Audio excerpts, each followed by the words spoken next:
Well, I'm going to talk to you about some of the ideas when I say that we're in this battle for the future of America, and about leftism destroying America. You know, leftism, I use that term. It should be like anti-American leftism. And you can fill in the blank with synonyms: Marxism, socialism, communism, all those isms. The left has embraced all of those, and all of those isms have locked arms, and they are in a valiant effort to take down among the most fundamental, basic promises of America's founding. And bit by bit, they are managing to destroy pieces of America's culture. This is what the election battle is in 2020. It's helping people see it, and so they don't get duped by the endless happy talk the left can come up with. The left, if anything else, is gifted with the ability to label the most monstrously intrusive, un-American ideas as friendly and happy sounding as, fireworks on July 4th, or having a barbecue on July 4th and eating corn on the cob. The left manages to paint their ugly, tyrannical ideas in happy talk words, and some Americans not paying attention get sucked in. So I'm going to run through the ideas of how the left is destroying America, but what I really want to try to do in each of them is talk about how we can be able to talk about it. We should be able to talk about it. Conservatives, people who love this country, who want to hold on to the foundational liberties, we have to be able to talk about those ideas. First idea that the left is utterly destroying is the idea of the rule of law. And I'm going to start with reminding you there was an incident that we talked about when it happened. It happened once the riots started in the cities around this country that gave as their excuse the George Floyd killing in Minneapolis. The George Floyd killing was wrong and terrible, and the system is prosecuting the officers involved. But that wrong conduct by the Minneapolis police officers has nothing to do with the Black Lives Matter Antifa riots destroying America's cities. We've shown videos of what America's cities look like today. And not just the destruction that happened in 2 or 3 days, ongoing destruction. In fact, I'm going to ask Matt the Wonderful from yesterday if he's able to dig up those videos we had of what was happening inside Portland. But now for right now, I want to ask you, Matt the Wonderful, I want to remind you what happened. We were talking about the left's destruction of America. This is the left's destruction of the rule of law. Go back to the incident that I said. This is a clip I sent you today, Matt, which was about the people who defended their own home in St. Louis when they had protesters and violent rioters invade their neighborhood. Here's a clip of what happened in St. Louis.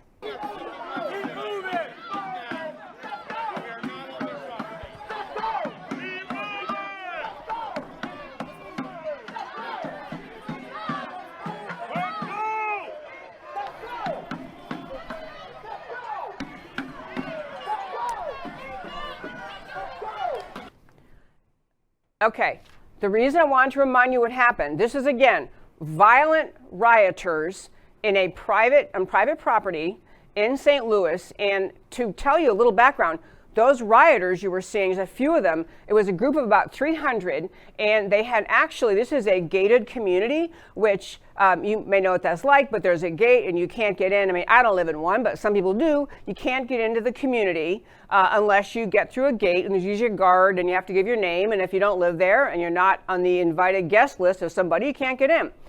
The rioters, because they wanted to get, I think it was to the mayor's house, someone's house they wanted to protest in front of, they literally, physically broke down the iron gate protecting this private community, this gated community. They're onto these people's property, and this couple that you're seeing came out on their yard, in their front yard, with guns drawn. The husband obviously has a rifle, the wife has a gun, and they're yelling, "Get out of here, get out of here," and the protesters were yelling at them. I want to just tell you what the protesters were threatening them with, just so you understand why this became so alarming. So in Missouri, in St. Louis, Missouri, there's a prosecutor who decided she was going to bring charges.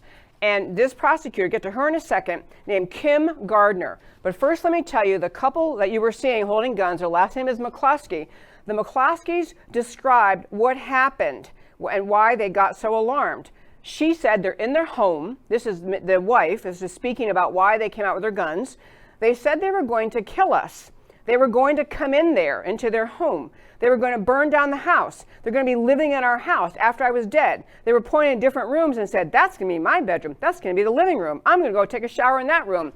They were being threatened by a violent mob that had just torn down a privately owned gate to the entrance of private property, and the people in this mob were among those in the extreme violence America had been watching for days on their television following the George Floyd killing. So the couple brings out their guns and basically says, get out of here. They didn't fire their guns. Following that, the prosecutor in St. Louis, there's a prosecutor named Kim Gardner. Kim Gardner is a St. Louis prosecutor. She announced she was going to charge Mark and Patricia McCloskey with felony unlawful use of a weapon and 4th-degree assault. Okay, assault, at least when I was in law school, you have to actually touch someone, but okay, leave that alone. You have Mark and Patricia McCloskey were going to be charged with felony unlawful use of a weapon and 4th-degree assault. And she said, Kim Gardner said, it's illegal to wave weapons in a threatening manner. It's unlawful in the city of St. Louis. And so she's going to prosecute them. Never discussed prosecuting the 300 rioters who destroyed private property by breaking down the iron gate that was the entrance to this gated community. They're not in trouble with her. Only the people trying to defend their private property. These were the people she found problematic. Fortunately for those people, sanity does prevail some places in St. Louis. And there was first of all, Missouri's Attorney General, Eric Schmidt, described Gardner's move as a political prosecution and actually said it has a chilling effect on Missourians exercising the right to self-defense. And so this guy who is there, is the Missouri, Attorney General, Eric Schmidt, is saying this prosecutor is kind of crazy. And finally, the governor of Missouri, Mike Carlson, also weighed in and said he will pardon the couple if they're going to get prosecuted. And finally, the Missouri Attorney General filed to dismiss all charges against the McCloskeys, essentially saying, I won't stand by while Missouri law is being ignored. So you may think this is all a battle about, people in Missouri and who's got power and who's going to be prosecuted. Understand what this is as a piece of the left's war against America. This prosecutor named Kim Gardner, this woman prosecutor, was someone who came to power by being funded. Her campaign was funded when there were four Democrats running in St. Louis to be the circuit attorney in 2016. She ran for that.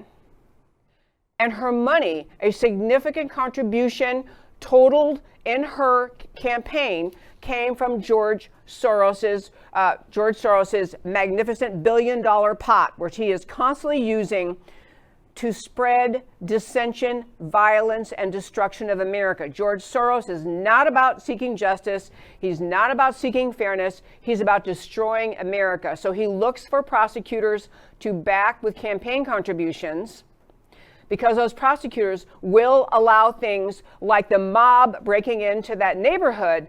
That was okay with this prosecutor, and this is the kind of prosecutor he backs, but not okay if a couple on their own property, using their own lawfully owned weapons, brandishes their weapons and says, get off our property. That person gets prosecuted. So Kim Gardner, to be clear about it, where she got her money, it was a federally registered campaign committee called the Safety and Justice Committee. The leftists, they always come up with these great names, the Safety and Justice Committee.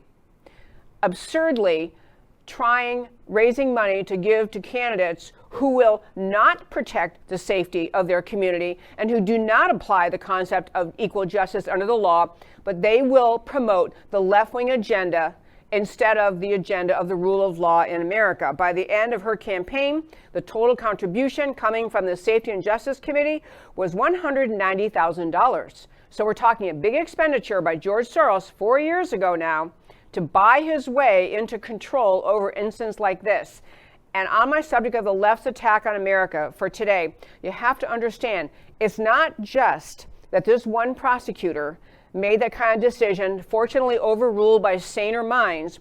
It is that this is the kind of thing that Soros does. Soros' money is fed all over left-wing America. Soros money is happily accepted by entities connected to Hillary Clinton, Barack Obama. It is not like Soros is some nefarious, far off guy in a strange place and the mainstream Democrat Party doesn't have anything to do with him. Oh, they love him and they support him and they take his money because he is funding what the leftists are trying to do to this country. It's really important to understand that. And the idea that President Trump is running for re-election and looking for, and I'm not saying he's asking me for advice about what to run on, but the GOP in general running to get victory in this fall election ought to be talking about understanding this is what leftism thinks is their right place. This is how they participate in the concept of rule of law. They take money from Soros, who uses it, and Soros's money is spent to do things like buy into victory a prosecutor who will let things go, who will prosecute an innocent couple trying to defend their own property, and will not prosecute a mob that actually committed crimes by destroying property. Those people don't get prosecuted. Just the people that fit the leftist agenda get prosecuted. And this is one way in which I say the left is at war with America. The left is at war with America. When you're hiring, you're George Soros and you're spending your time and money trying to get prosecutors like that woman in, you're saying, I'm going to destroy this country. I am not going to have rule of law. We'll have rule of law as the leftists want it. Next element in my kind of diatribe today about leftists trying to destroy America.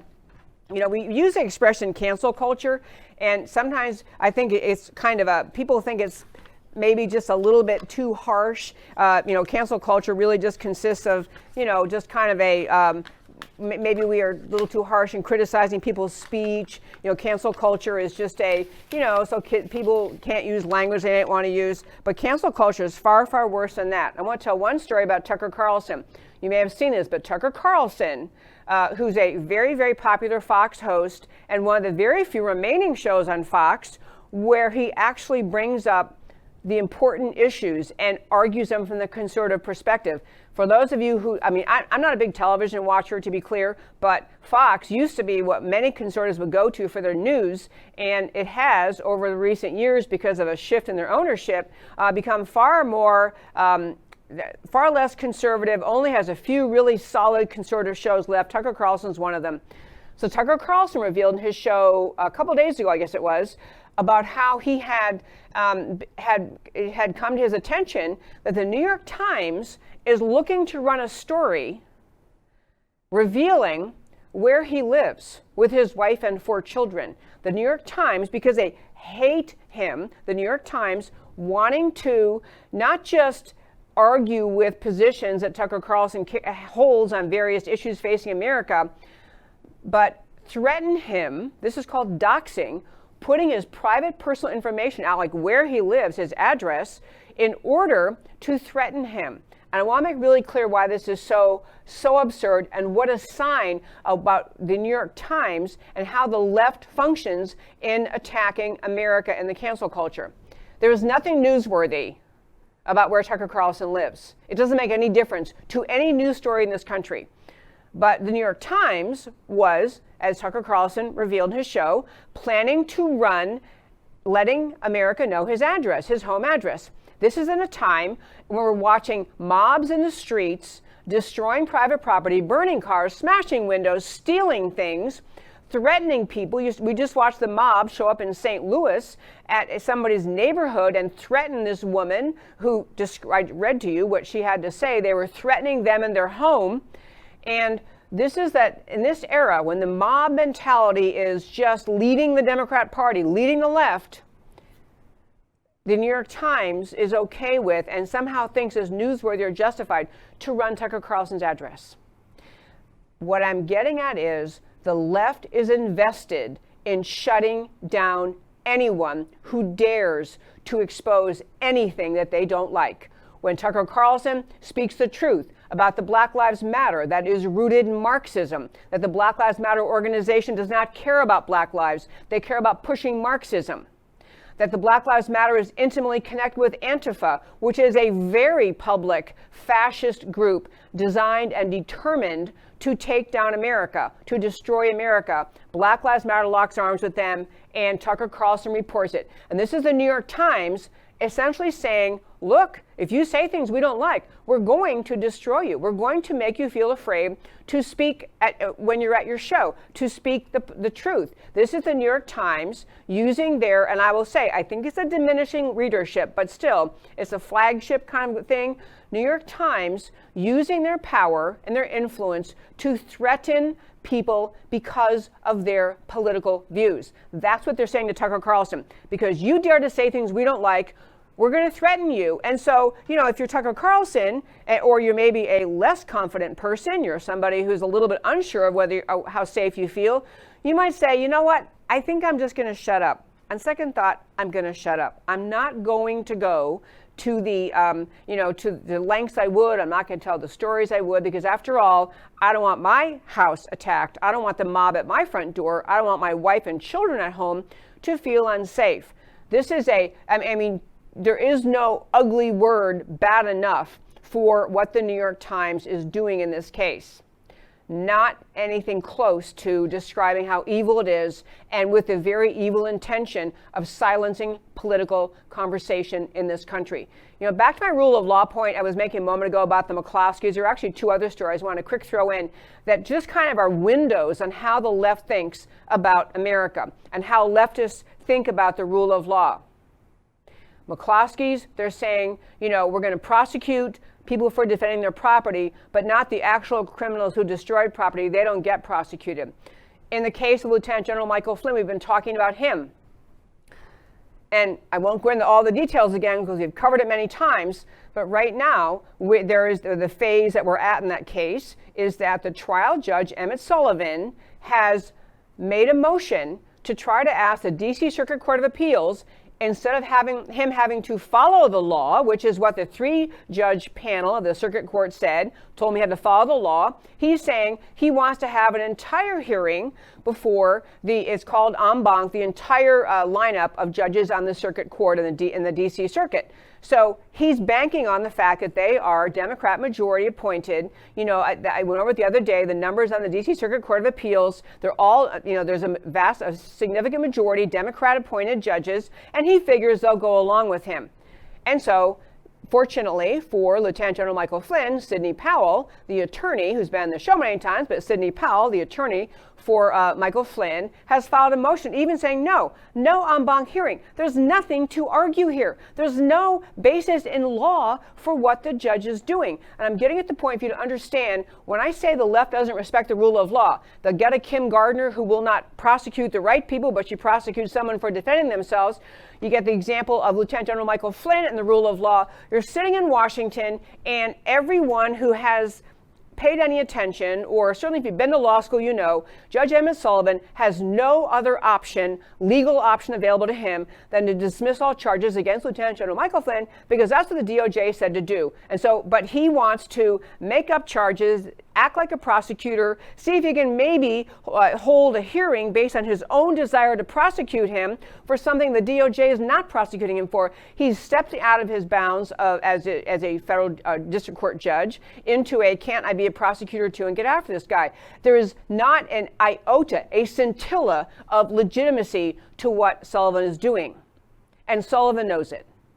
And the Circuit Court of Appeals judge knows it. But what they also know is that this is the Democrat agenda to get Flynn, because they think if you get Flynn, it hurts Trump. This is the politicization of the legal process in this country. This is the idea the left is so determined to destroy Trump, to get rid of him, that if they have to have a federal district court judge embarrass himself in front of the country and demand something that has no basis in law, they can get him to do it, and he'll do it. And now he's trying to get the entire circuit court to hear the case, because he's banking on their political leanings to back him up, even though there is not any basis in law for what he is doing.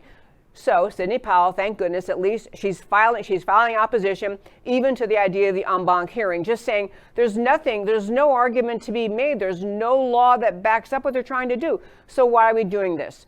But in today's discussion, this is another aspect of the idea the left will not honor the rule of law, a fundamental building block of America, to have a rule of law. The left is saying, no rule of law for us. You know what?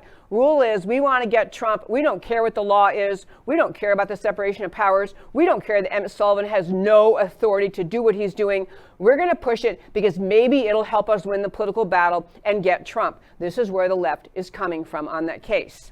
And it is an outrage. Third outrage, we've been over so many times in this case, but again, related to the rule of law and the leftist just destruction of America as their agenda, has to do with the fact that we are sitting here in July of 2020, and I'm going to tell you folks, well over half of America, and maybe 3/4 of America, is perfectly aware that the FBI and DOJ engaged in a tactic, in an assault, in a coup against President Trump, seemingly orchestrated by CIA Director Brennan. So you have Brennan orchestrating the entire effort during the Trump campaign, during 2015 and 16, cooking up charges against him, trying to implicate people who were innocent, cooking up a completely false dossier to fraudulently obtain search warrants from FISA to allow these warrants to spy on the Trump campaign.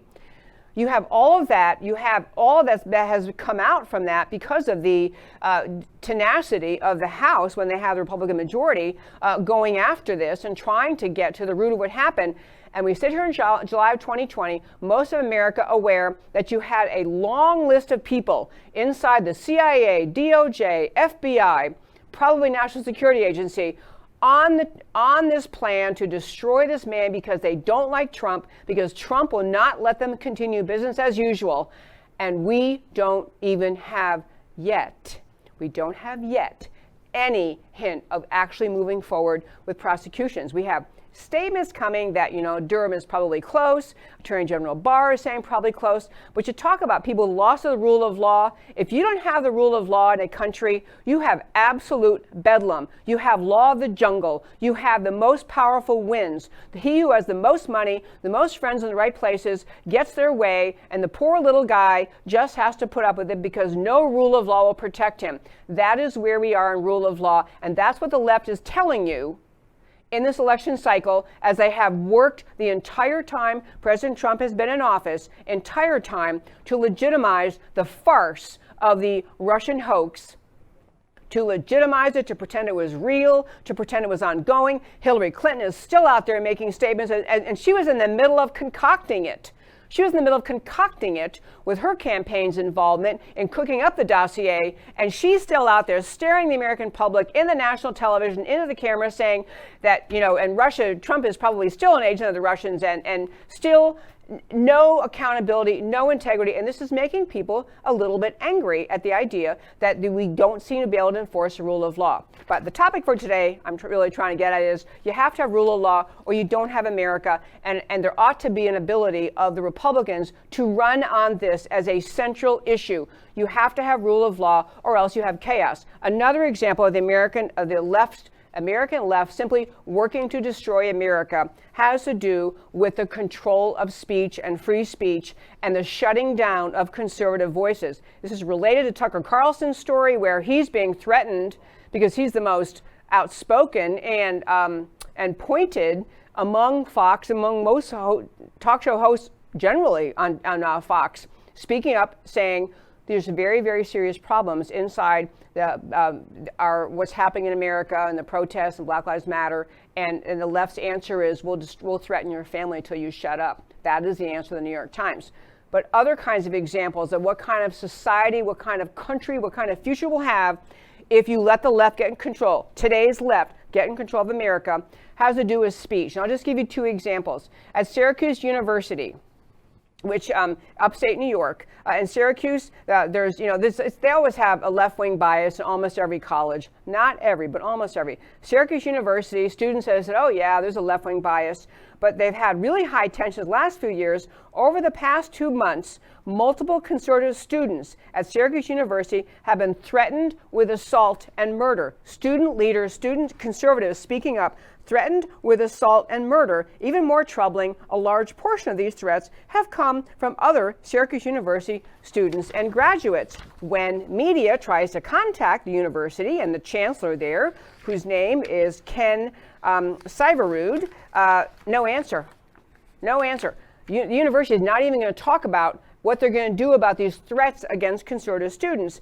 And there's a woman who wrote a column in Life Zet, and she was basically talking about the statistics that are actually accurate, that come from the FBI, that address the question of whether or not there actually is institutional racism within the police department and their conduct in engaging in shootings, whether the police really have, based on data, statistically more likely to kill young black Americans, or not young, but black Americans versus other Americans. The data has been out there. It's from University of Michigan. It's been talked about a lot.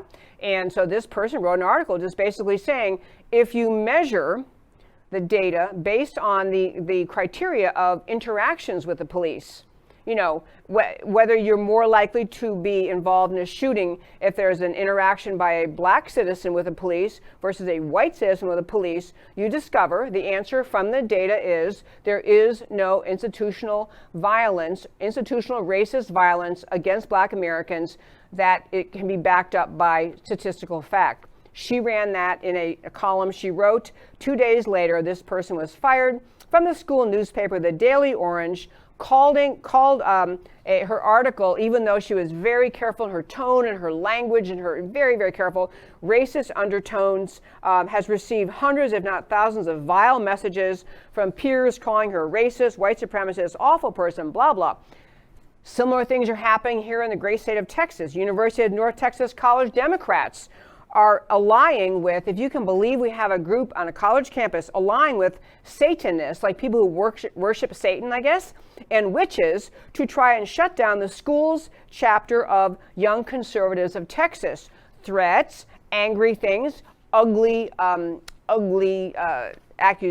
accusations, but ugly threats made by these college Democrats, Satanists and witches against Young Conservatives of Texas chapter, and the school so far has not been particularly helpful. And I raised this story to tell you, we're on this theme today about how the left is destroying America.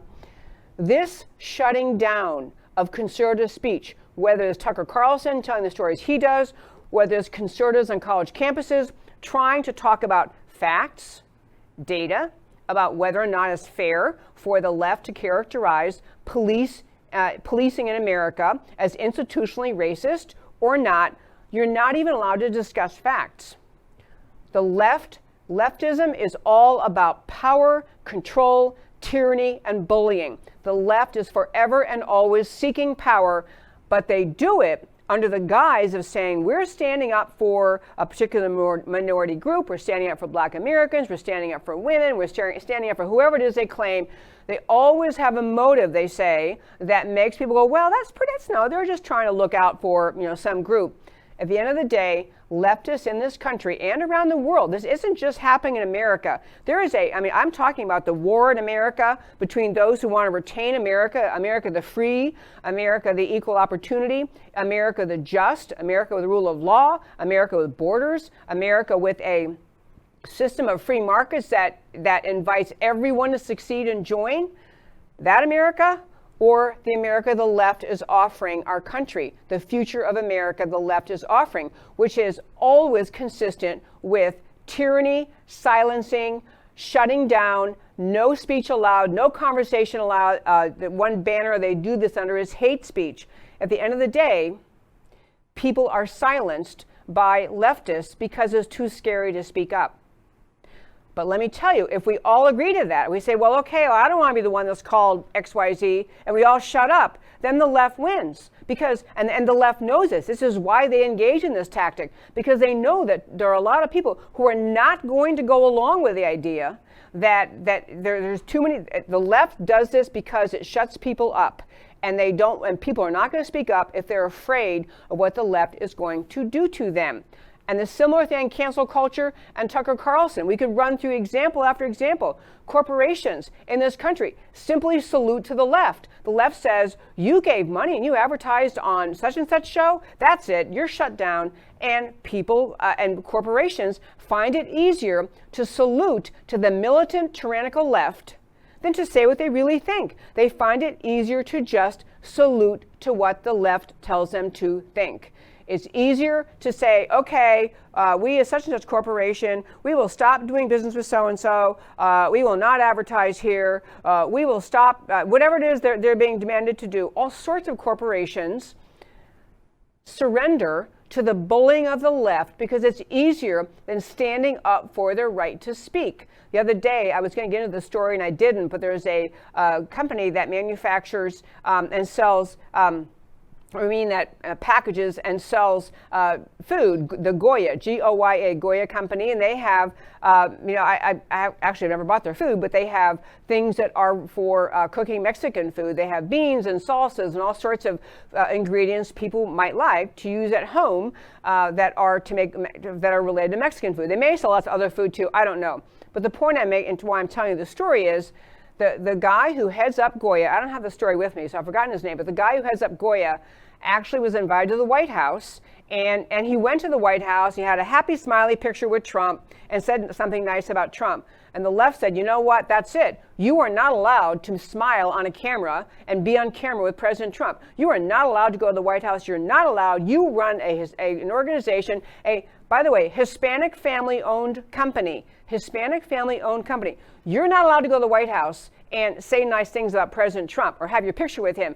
So they tried to, and this was AOC, among others, tried to institute a boycott against Goya Foods because they want to punish the company. And this is, again, when I tell you the left, they are brutal, they're intolerant, they are about control and tyranny. They tried to shut down this company, boycott them until the company would say, okay, we're sorry, we surrender.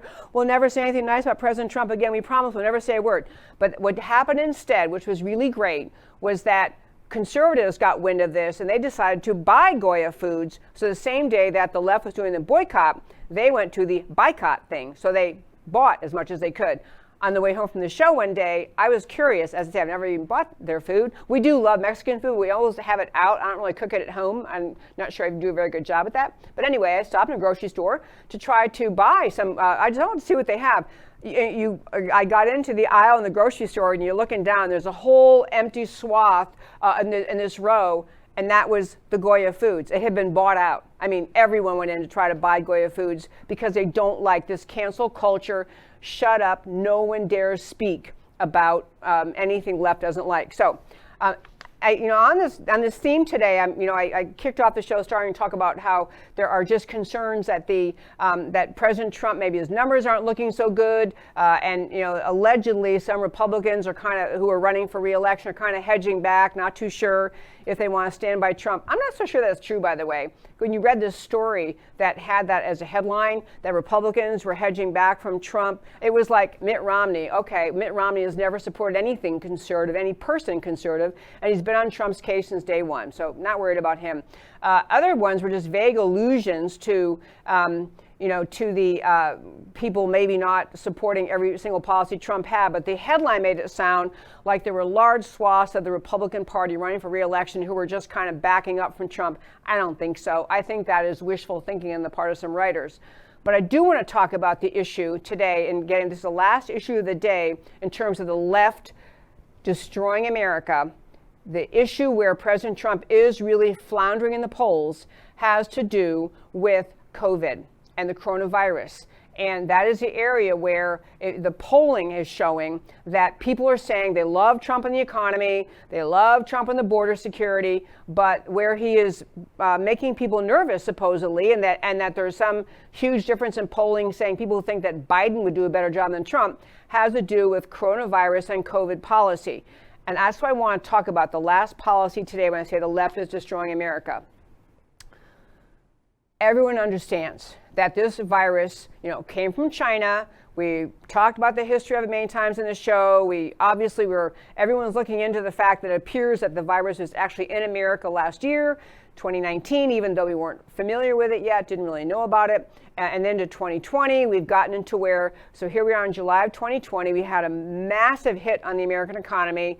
We had a massive shutdown of our country over fears related to the COVID virus, to the coronavirus and to COVID-19. A massive impact on the economy, and almost worse, than the massive impact on the economy was the growing sense among some Americans that we weren't quite sure how to handle this, that maybe we aren't on top of this, maybe we're not really doing everything right. You know, we think we are, and you had the Democrat media mob, the left-wing mob that runs a lot of mainstream media in this country. You have had them since day one piling on President Trump, criticizing President Trump, questioning how he handled it, claiming that he didn't handle this well and he should have done that better, and he's the one. We're in this big mess because of him. It's all his fault.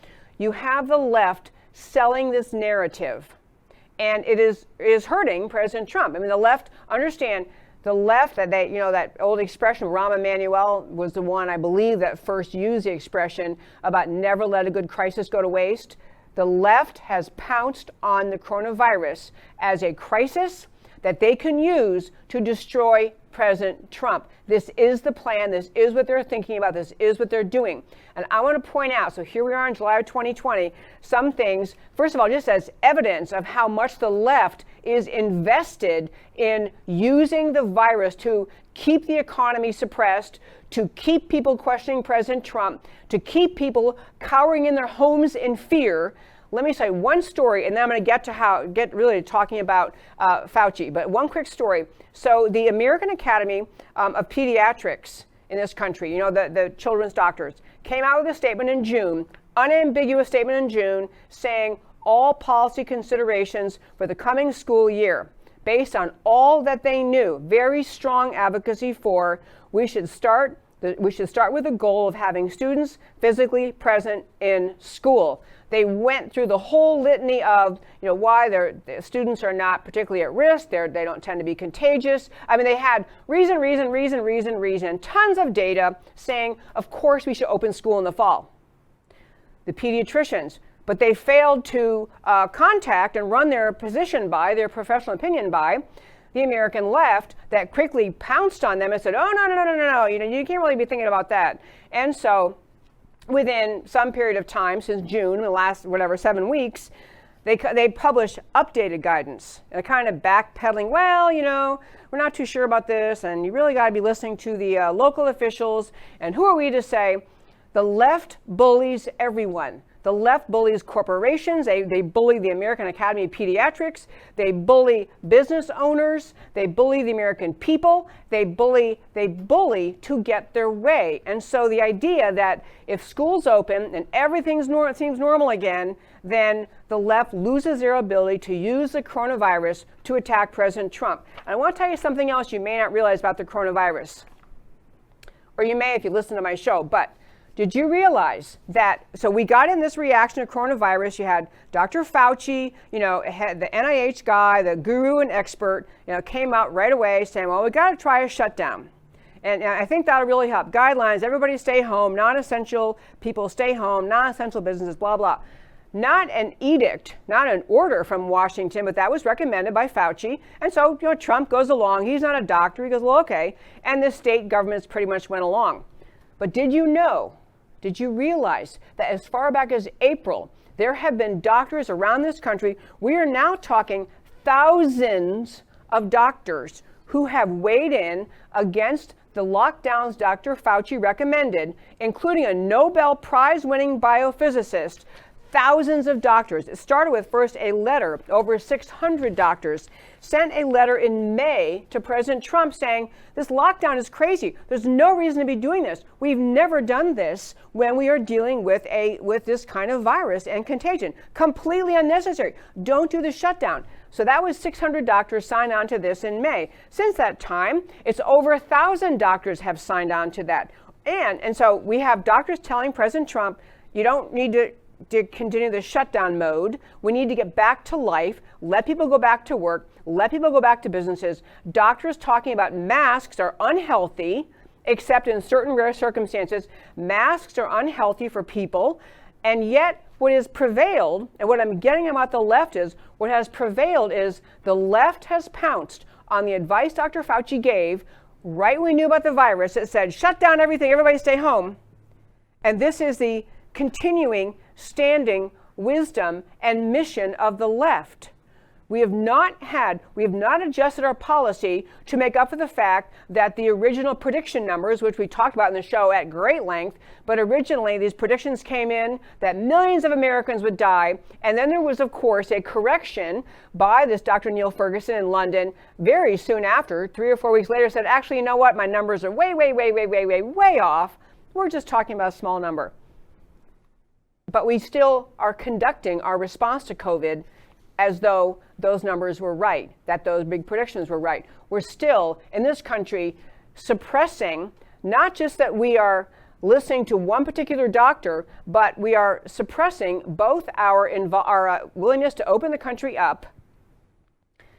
And on top of that, in America, we have the medical establishment, the NIH, Fauci, Birx, and those types, continuing to mock the idea that other effective treatments might exist, that other effective treatments could actually help bring relief from coronavirus. We've had on this show, Dr. Bartlett's been on this show a couple of times, 3 times, I think, talking about his treatment that involves the use of an inhaled steroid called budesonide, and it is used with a nebulizer. You inhale it, and he's had tremendous success in actually treating and patients getting better. We've had Dr. Robin Armstrong from Houston. We've interviewed Dr. Yvette Lozano other times talking about their very successful treatment of patients with hydroxychloroquine. But I'm telling you all this to say this.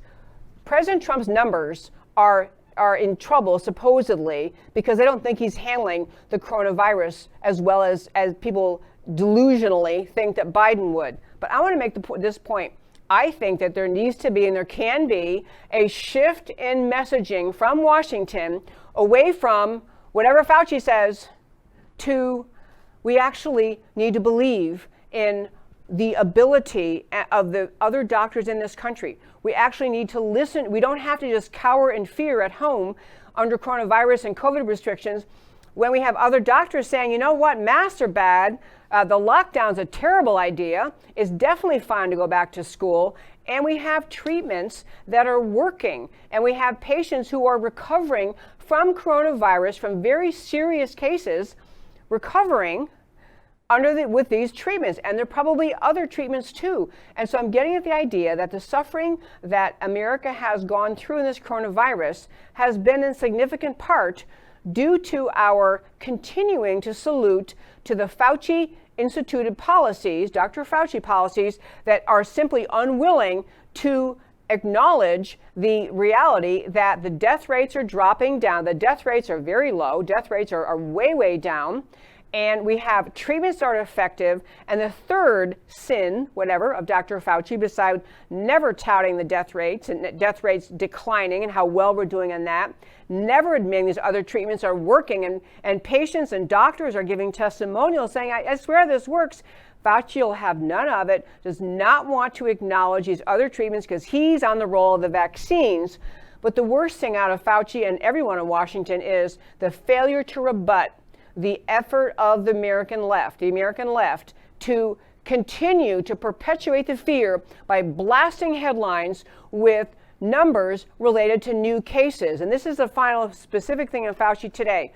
Originally, when we were talking about the coronavirus and COVID-19, we were talking about flattening the curve, and the goal was to try to have fewer people get infected and and need hospitalization because we want to be sure we had enough hospital beds. So we didn't want to have so many people become infected and need hospitalization and be unable to care for them. So we flattened that curve, but very subtly, and I've talked about this in the show before, but it matters when I tell you this COVID virus issue is being politically manipulated by the left to hurt President Trump.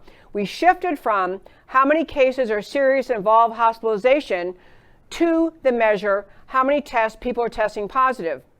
And we act like testing positive, these blaring headlines of large numbers of people testing positive, as though that is proof that we are failing in our coronavirus policy. There needs to be more direct, firm statements out of Washington, out of these upcoming press conferences the president's going to resume related to coronavirus that says, understand, the headlines that say new cases are not necessarily a cause for alarm.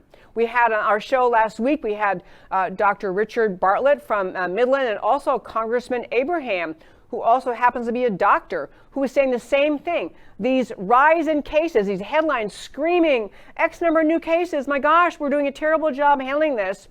They mean they don't matter. New cases, in fact, can be a positive thing. More people exposed, more people developing antibodies, more people contributing to herd immunity. All of that could be happening. But we have allowed this coronavirus and COVID-19 thing to grab America and hold us in the grip of fear, in the grip of we all better stay home, cancel life, cancel America, cancel our economy, cancel our jobs, cancel our businesses. We've allowed the left to grab hold of this issue and orchestrate it because we haven't been good enough on our side in pushing back and saying that we have treatments that are working. We should be listening to the doctors who are telling us they have treatments that are working. This is our job as patriots in this country. It's the job of the people in Washington running on this. We do not need to run from or hide from the way in which America has handled the coronavirus.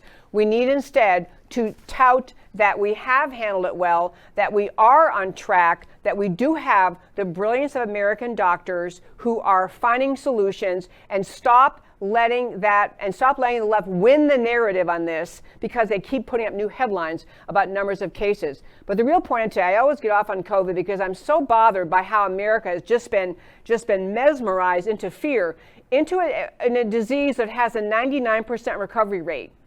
A 99% recovery rate. That's what coronavirus has. And yet it is actually seemingly going to impact the fall elections, that President Trump, because people claim he's not handling the virus well, that could actually dictate the outcome of an election when the real case is that we have a virus that has 99% recovery rate. We have great doctors in America bringing new treatments into play, and people are discovering they work, and they're putting out their stories telling America that they're working.